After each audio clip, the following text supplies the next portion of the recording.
ಯಾಕೆ ಸೈಲೆಂಟಾಗಿ ಏನೋ ಸ್ಕೆಚ್ ಆಗ್ತಾ ಇದ್ದಾರೆ, ಅದೇನು ಅಂತ ಕಾದ್ ನೋಡೋಣ.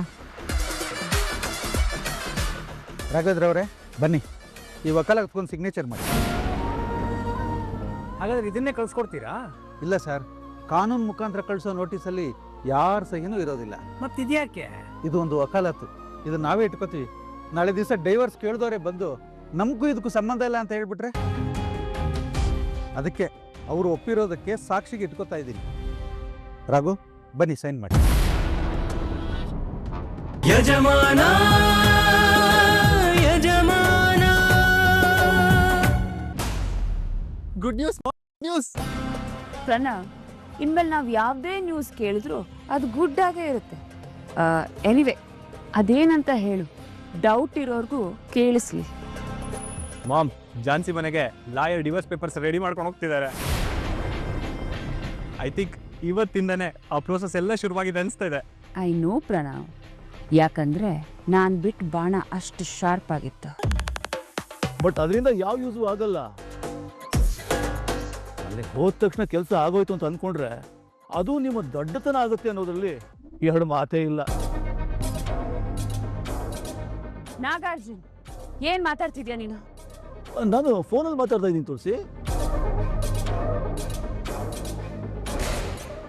ಇವತ್ತು ಲಾಯರ್ ಅಲ್ಲಿ ಹೋಗಿರೋದು ರಾಘವೇಂದ್ರನ್ ಸಿಗ್ನೇಚರ್ ತಗೊಂಡು ಜಾನ್ಸಿಗೆ ನೋಟಿಸ್ ಕಳಿಸೋ ಉದ್ದೇಶದಿಂದ.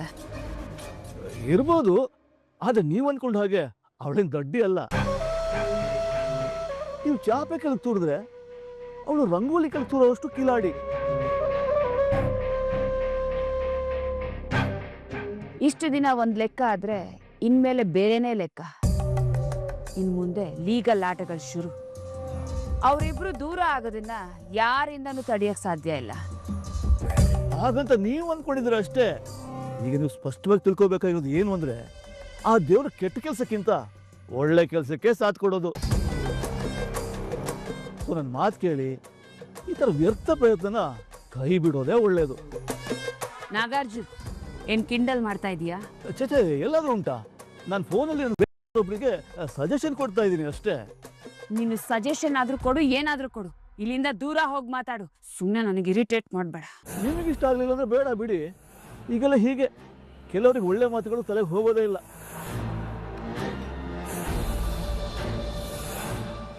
ಮೇಡಮ್ ಅವ್ರೆ, ಕಾಫಿ ರೀ.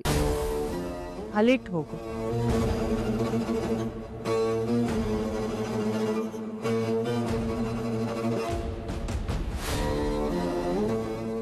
ಬನ್ನಿ ಸರ್, ಬನ್ನಿ.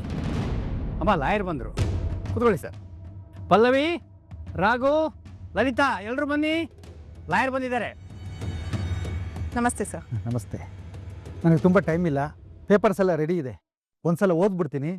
ನೀವು ಸರಿಯಾಗಿದೆ ಅಂತ ಹೇಳ್ಬಿಟ್ರೆ ವಕಾಲತಿಗೆ ಸಿಗ್ನೇಚರ್ ತೊಗೊಂಡು ಇಮ್ಮಿಡಿಯೇಟಾಗಿ ನೋಟಿಸ್ ಕೊಡೋದು ರೆಡಿ ಮಾಡ್ಕೊಳ್ತೀನಿ.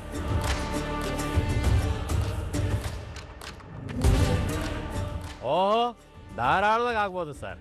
ಓಕೆ, ಹಾಗಾದರೆ ಇಲ್ಲಿ ರಾಘವೇಂದ್ರ ಅವರು ಅಂದರೆ? ಇವನೇ ಸರ್ ನಮ್ಮ ಅಣ್ಣ ರಾಘವೇಂದ್ರ. ಇವ್ರಿಗೆ ಡಿವೋರ್ಸ್ ಬೇಕಾಗಿರೋದು. ಸರಿ ರಾಘವೇಂದ್ರ ಅವರೇ, ನೋಟಿಸ್ ಓದಿ ಹೇಳ್ಬಿಡ್ತೀನಿ. ಏನಾದ್ರು ಸೇರಿಸ್ಬೇಕಂದ್ರೆ ಹೇಳ್ಬಿಡಿ. ವಿವಾಹ ವಿಚ್ಛೇದನ ಪಡೆಯುವ ಬಗ್ಗೆ ರಾಘವೇಂದ್ರ ಎಂಬ ವ್ಯಕ್ತಿಯಾದ ನಾನು ಜಾನ್ಸಿ ಎಂಬ ಹುಡುಗಿಯನ್ನು ಮದುವೆಯಾಗಿರುವುದು ಸರಿಯಷ್ಟೇ. ಆದರೆ ಆ ಹುಡುಗಿ ಮತ್ತು ನನ್ನ ನಡುವೆ ಹೊಂದಾಣಿಕೆ ಇಲ್ಲದಿರುವ ಕಾರಣದಿಂದ ಇದುವರೆಗೂ ನಮ್ಮಿಬ್ಬರ ಸಂಸಾರ ಶುರುವಾಗಿರುವುದಿಲ್ಲ. ಅದು ಮುಖ್ಯವಾದ ಪಾಯಿಂಟು, ಬೇಕಾಗಿದ್ದೆ.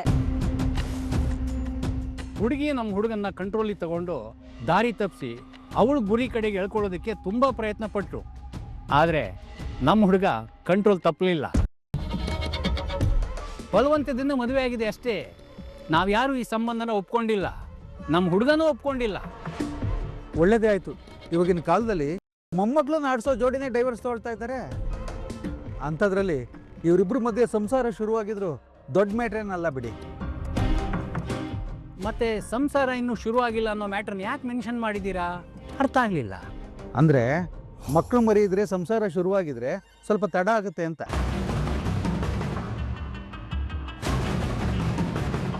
ಇಲ್ಲ ಅಂದ್ರೆ ಬೇಗ ಆಗುತ್ತೆ ಸರ್. ಖಂಡಿತ ಮಾಡಿಸೋಣ ಬಿಡಿ. ಇನ್ನೇನಿಲ್ಲ, ಇದನ್ನೆಲ್ಲ ಕೇಳಿದ್ಮೇಲೆ ಇನ್ನೇನಾದರೂ ಸೇರಿಸೋದಿದ್ರೆ ಒಟ್ಟಿಗೆ ಸೇರಿಸಿ ನೋಟಿಸ್ ಕೊಡೋಣ ಅಂತ ಅಷ್ಟೇ. ಇವಾಗ ಓದ್ತೀನಿ, ನೀಟಾಗಿ ಕೇಳಿಸ್ಕೊಬಿಡಿ. ಮೇಲಾಗಿ ನಾನು ತುಂಬು ಕುಟುಂಬದ ಒಬ್ಬನೇ ಮಗನಾಗಿದ್ದು ಮಧ್ಯಮ ವರ್ಗಕ್ಕೆ ಸೇರಿದ್ದು ನಮ್ಮ ಮಿತಿಗಳಲ್ಲೇ ಜೀವನ ಮಾಡುವುದರ ಜೊತೆಗೆ ಮನೆಯ ಜವಾಬ್ದಾರಿ ನನ್ನ ಮೇಲೆ ಇರುತ್ತದೆ. ಝಾನ್ಸಿ ತುಂಬ ಶ್ರೀಮಂತ ಮನೆಯ ಹುಡುಗಿಯಾಗಿದ್ದು ನಮ್ಮ ಮನೆಯ ಪರಿಸ್ಥಿತಿಗೆ ಮತ್ತು ಮನೆಯವರ ಜೊತೆ ಅನ್ಯೋನ್ಯವಾಗಿ ಹೊಂದಾಣಿಕೆಯಿಂದ ಜೀವನ ಮಾಡಲು ಕಷ್ಟ ಸಾಧ್ಯವಾಗಿರುತ್ತದೆ. ಇಲ್ಲ ಇಲ್ಲ, ನಮ್ಮನೆಗೆ ಚೆನ್ನಾಗಿ ಹೊಂದ್ಕೊಂಡಿದ್ದಾರೆ, ಇದ್ರಲ್ಲಿ ಏನು ಸಮಸ್ಯೆ ಇಲ್ಲ.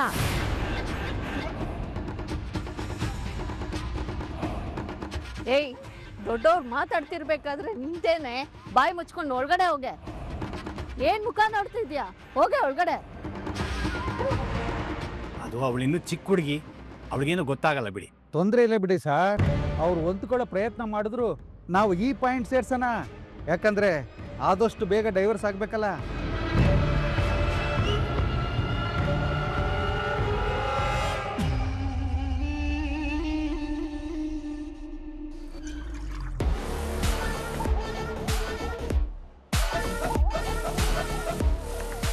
ಅದಕ್ಕೆ ಸೈಲೆಂಟಾಗಿ ಏನೋ ಸ್ಕೆಚ್ ಆಗ್ತಾ ಇದ್ದಾರೆ. ಅದೇನು ಅಂತ ಕಾದ್ ನೋಡೋಣ. ರಾಘವೇಂದ್ರ ಅವರೇ ಬನ್ನಿ, ಈ ವಕಾಲ ಕುತ್ಕೊಂಡು ಸಿಗ್ನೇಚರ್ ಮಾಡಿ. ಹಾಗಾದ್ರೆ ಇದನ್ನೇ ಕಳ್ಸ್ಕೊಡ್ತೀರಾ? ಇಲ್ಲ ಸರ್, ಕಾನೂನು ಮುಖಾಂತರ ಕಳಿಸೋ ನೋಟಿಸಲ್ಲಿ ಯಾರ ಸಹಿನೂ ಇರೋದಿಲ್ಲ. ಮತ್ತಿದ್ಯಾಕೆ? ಇದು ಒಂದು ವಕಾಲತ್ತು, ಇದು ನಾವೇ ಇಟ್ಕೋತೀವಿ. ನಾಳೆ ದಿವಸ ಡೈವರ್ಸ್ ಕೇಳಿದವರೇ ಬಂದು ನಮಗೂ ಇದಕ್ಕೂ ಸಂಬಂಧ ಇಲ್ಲ ಅಂತ ಹೇಳ್ಬಿಟ್ರೆ, ಅದಕ್ಕೆ ಅವರು ಒಪ್ಪಿರೋದಕ್ಕೆ ಸಾಕ್ಷಿಗೆ ಇಟ್ಕೋತಾ ಇದ್ದೀನಿ. ರಾಘು ಬನ್ನಿ, ಸೈನ್ ಮಾಡಿ.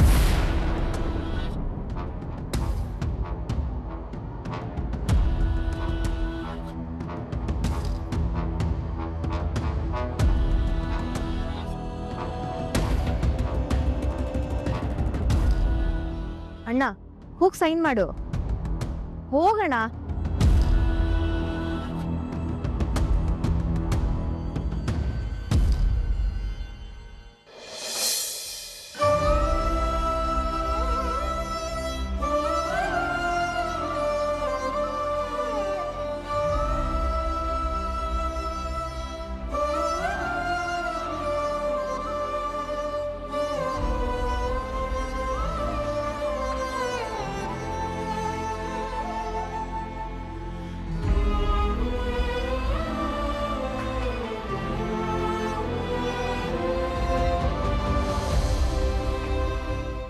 ಸರ್, ಈಗ ಸಿಗ್ನೇಚರ್ ಎಲ್ಲ ಆಯ್ತಲ್ಲ, ನೆಕ್ಸ್ಟ್ ಪ್ರಾಸೆಸ್ ಏನು?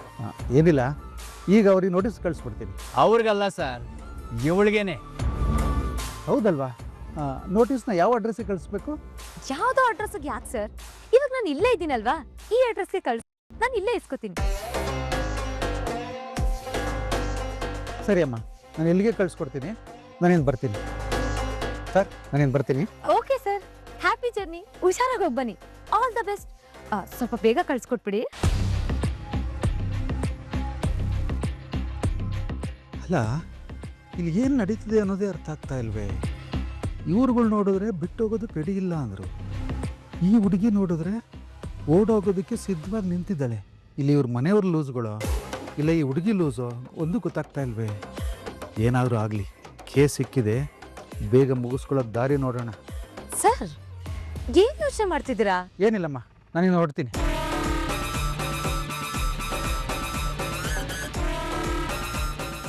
ಬಾಯ್ ಸರ್, ಹುಷಾರು.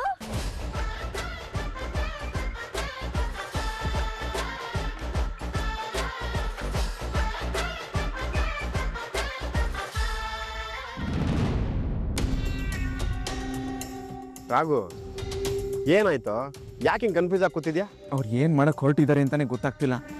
ಅವ್ರ ಬಿಹೇವಿಯರ್ ನೋಡ್ತಿದ್ರೆ ಬಿಟ್ಟೋಗೋ ರೀತಿ ಇದೆ ಕಣೋ. ಏನು ಬಿಟ್ಟೋಗೋ ಮಾತಾ? ನೀನು ಸರಿಯಾಗಿ ಅರ್ಥ ಮಾಡ್ಕೊಳ್ಳದೆ, ನನಗೂ ಸರಿಯಾಗಿ ಅರ್ಥ ಆಗದಿರೋ ರೀತಿ ಏನೋ ಹೇಳ್ಬೇಡ. ಏನಾಯ್ತು ಅಂತ ಸ್ವಲ್ಪ ಕ್ಲಾರಿಟಿಯಾಗಿ ಹೇಳು. ಲಾಯರ್ ಮನೆಗೆ ಬಂದಾಗ ಝಾನ್ಸಿ ಮೇಡಮ್ ಖುಷಿಯಾಗಿದ್ರು.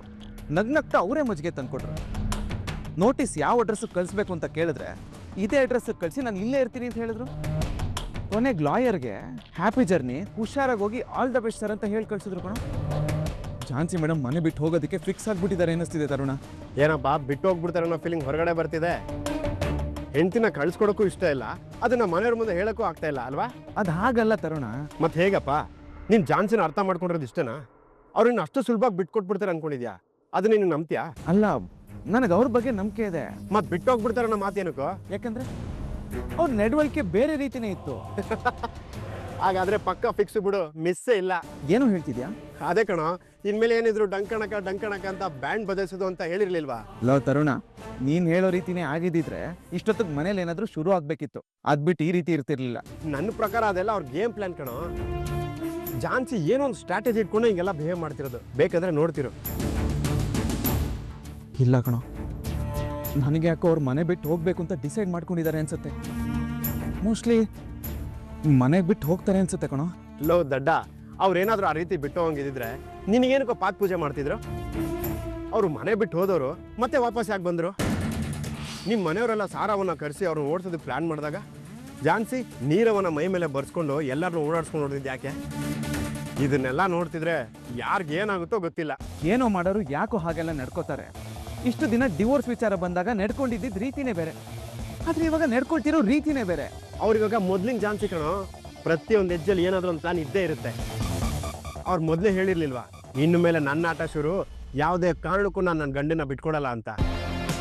ನಿನಗಂತ ನಿಮ್ಮ ಸಂಬಂಧ ಉಳಿಸ್ಕೊಳಕ್ ಆಗಲ್ಲ. ಅವ್ರೇನೋ ಮಾಡ್ತಾ ಇದ್ದಾರೆ, ಆ ಚಿಂತೆ ಬಿಟ್ಟು ನೀನು ರಿಲ್ಯಾಕ್ಸ್ ಆಗಿರು. ಯಾಕೆಂದ್ರೆ ನನಗೆ ನನ್ನ ತಂಗಿ ಮೇಲೆ ಫುಲ್ ಕಾನ್ಫಿಡೆನ್ಸ್ ಇದೆ. ಅವ್ರು ಇವಾಗೂ ಏನೋ ಒಂದು ಮಾಡ್ತಾ ಇರ್ತಾರೆ.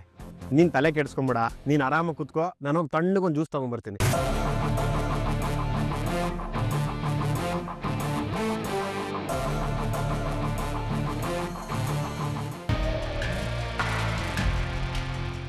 ಸಂಗೀತ, ಯಾಕೆ ಹೀಗೆ ಹೇಳ್ಕೊಂಡ್ ಬರ್ತಿದ್ಯಾ? ಅದಕ್ಕೆ ನೀವ್ ಹೇಳೋದೊಂದು ಮಾಡೋದಿನ್ನೊಂದ. ಈಗ ನಾನ್ ಏನ್ ಮಾಡ್ದೆ ಅಂತ ಹೀಗೆ ಕೇಳ್ತಿದ್ಯಾ ಸಂಗೀತ? ಮತ್ತಿನ್ನೇನ್ ಅದ್ಗೆ? ಇಲ್ಲಿವರೆಗೂ ಈ ಜನ್ಮಕ್ ಮಾತ್ರ ಅಲ್ಲ, 7 ಜನ್ಮಕ್ಕೂ ನಿಮ್ಮ ಅಣ್ಣನೇ ನನ್ ಗಂಡ, ಅವನೇ ನನ್ ಸರ್ವಸ್ವ, ಅವನ ನಾನು ಯಾವತ್ತೂ ಕೂಡ ಬಿಟ್ಕೊಡೋದಿಲ್ಲ ಅಂತ ಹೇಳ್ತಿದ್ರಿ. ಇವಾಗ ಅದನ್ ಬಿಟ್ಟು ಬೇರೆ ಏನ್ ಹೇಳ್ದೆ? ಅಲ್ಲ ಅದಕ್ಕೆ, ಅವ್ರೆಲ್ರು ನಿಮಗೆ ಡಿವೋರ್ಸ್ ಕೊಡ್ಸಿ ಈ ಮನೆಯಿಂದ ಕಳಿಸ್ಬೇಕು ಅಂತ ಲಾಯರ್ನ ಕರ್ಸಿದ್ದಾರೆ. ಆದ್ರೆ ನೀವ್ ಅವ್ರಿಗೆ ಮಜ್ಜಿಗೆ ಕೊಟ್ಟಿದ್ದೇನೋ, ನೋಟಿಸ್ನ ಇಲ್ಲಿಗೆ ಕಳ್ಸಿ ಅಂತ ಹೇಳಿದ್ದೇನೋ, ಅವ್ರನ್ನ ಖುಷಿಯಾಗಿ ಕಳ್ಸಿದ್ದೇನೋ. ಅದಕ್ಕೆ ಏನ್ ಮಾಡಕ್ ಹೊರಟಿದ್ದೀರಾ ನೀವು?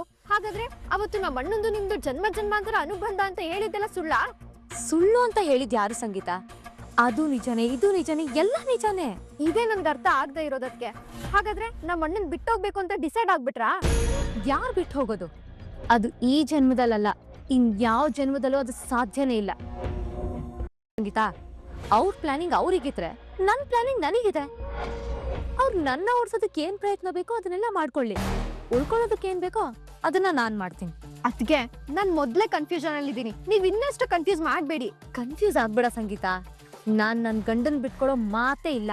ಆದ್ರೆ ನನಗೆ ನಿಮ್ಮಿಂದ ಆ ಪ್ರಯತ್ನ ಕಾಣಿಸ್ತಾ ಇಲ್ವಲ್ಲ. ಅದಕ್ಕೆ ಲಾಯರ್ ಬಂದಿದ್ದು ಆಯ್ತು, ಅಣ್ಣ ಅದಕ್ಕೆ ಸೈನ್ ಮಾಡಿದ್ದು ಆಯ್ತು, ಇವಾಗ ನೆಕ್ಸ್ಟ್ ಪ್ರೋಸೆಸ್ ಎಲ್ಲ ಶುರುವಾಗುತ್ತೆ. ಕೊಳ್ಳೆ ಹೊಡೆದ್ಮೇಲೆ ಕೋಟೆ ಬಾಗ್ಲು ಹಾಕಿದ್ರು ಅನ್ನೋ ತರ ಎಲ್ಲ ಮುಗಿದ್ಮೇಲೆ ತಲೆ ಕೆಡಿಸ್ಕೊಂತೀರಾ? ಡೋಂಟ್ ವರಿ ಸಂಗೀತ, ಅದ್ಯಾವ್ದು ಕೂಡ ಮುಂದುವರಿಯಲ್ಲ, ಯಾವ ಪ್ರೋಸೆಸ್ ಕೂಡ ಆಗಲ್ಲ. ಯಾಕಂದ್ರೆ ಏನ್ ಮಾಡ್ಬೇಕು ಅಂತ ನಾನು ಆಲ್ರೆಡಿ ಪ್ರಿಪೇರ್ ಆಗಿದ್ದೀನಿ. ಹೋಗ್ಲಿ, ಏನ್ ಮಾಡ್ತೀರಾ ಅಂತನಾದ್ರೂ ಹೇಳಿ ಅದ್ಗೆ ಪ್ಲೀಸ್. ಅದನ್ನೆಲ್ಲ ಹೇಳೋದಲ್ಲ, ಮಾಡಿ ತೋರ್ಸೋದು. ಒಂದಂತೂ ಕ್ಲಿಯರ್ ಸಂಗೀತ, ಯಾವ ಲಾಯರ್ನೇ ಕರ್ಸಿದ್ರು ನಾನಂತೂ ಈ ಮನೆನ ನಿಮ್ಮ ಅಣ್ಣನ ಬಿಟ್ಟು ಹೋಗಲ್ಲ.